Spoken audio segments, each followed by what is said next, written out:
నేను నా పరిశుద్ధ పర్వతమైన సీయోను మీద నా రాజును ఆసీనునిగా చేసి ఉన్నాను.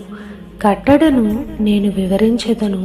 యెహోవా నాకిలాగు సెలవిచ్చెను, నీవు నా కుమారుడువు, నేడు నిన్ను కనియున్నాను.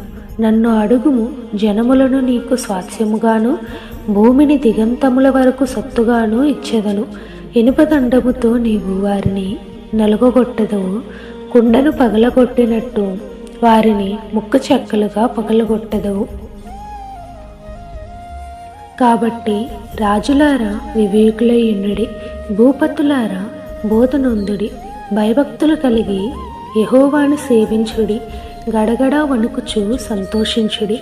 ఆయన కోపము త్వరగా రగులుకొనును. కుమారుని ముద్దు పెట్టుకునుడి, లేని ఎడల ఆయన కోపించును. అప్పుడు మీరు త్రోవ తప్పి నశించెదరు.